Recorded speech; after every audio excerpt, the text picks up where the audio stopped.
Hi, I'm Linda Steele, and I am going to tell you the truth about alcohol, whether you want to hear it or not.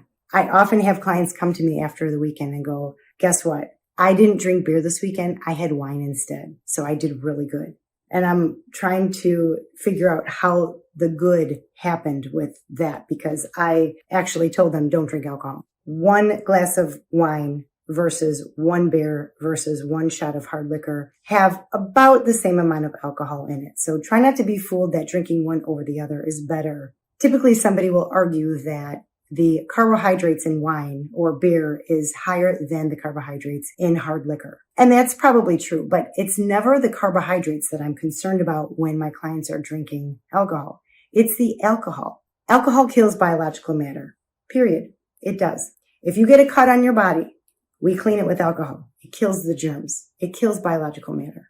If you ingest it, what do you think it's going to do to the insides of your body? Just because at some point in time, somebody was smart enough to learn how to dilute alcohol to a point where we could actually ingest it without dying, doesn't make it good for us. Now, I hear arguments about each one of those 3 things that I mentioned, wine, beer, and hard liquor, that I'm going to mention right now.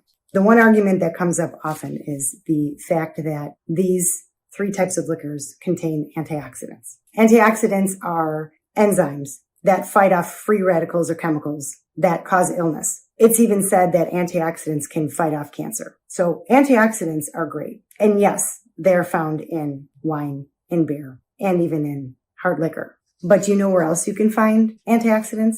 Fruits, vegetables. You can find them in all kinds of vitamins. I'm just going to give you a list of the ones I can pronounce. Vitamin A, vitamin C, vitamin E, zinc, selenium, but the list goes on. I've heard that low to moderate consumption of wine can improve cognitive function, which means it could actually push off the onset of diseases like Alzheimer's and Parkinson's. But do you know what else could do those things? Fish oils, berries, broccoli. I've heard that beer is good for your bones. It can offset the silicon found in beer, can reduce the risk of osteoporosis if ingested in moderation. Do you know what else can do that? Foods such as vegetables rich in calcium. Oh, and working out.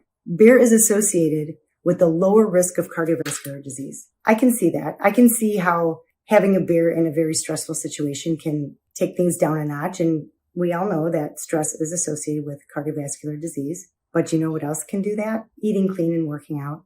Hard liquor, especially the wood-aged ones like bourbon and whiskey, contain phenol, which promotes good cardiovascular health. We already went over what else can do that. Eating clean and working out. But do you know what else contains phenol? Skins of fruits and vegetables. So if you want to drink alcohol, go ahead and drink alcohol, but don't fool yourself into thinking that you're doing your body good. Drink alcohol knowing that the alcohol in the alcohol has negative effects. It dehydrates your liver, which is responsible for a number of different functions. And when your liver is dehydrated, it can't possibly make those functions happen. Alcohol kills biological matter. So when you ingest alcohol, even if you've eaten clean all day long, you've eaten your lean meats and your veggies and you took in all your vitamins, even if you've eaten clean all day long, you follow up with a glass of alcohol, you've just polluted all of the nutrients in your body. It takes about 48 hours for your body to process out the alcohol in your system. Muscle cells are alive. If you ingest poison into your system, which is alcohol,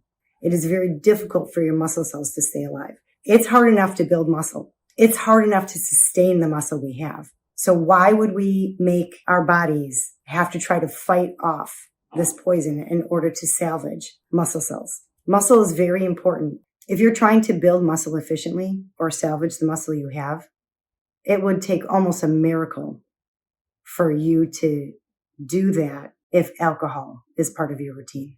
So when making a decision about drinking alcohol, just take in all the considerations that there are. Don't try to fool yourself into thinking it's good for you. If you're going to drink it, drink it. But just know what you're doing to your body. Thank you for listening. I know it's not what you wanted to hear.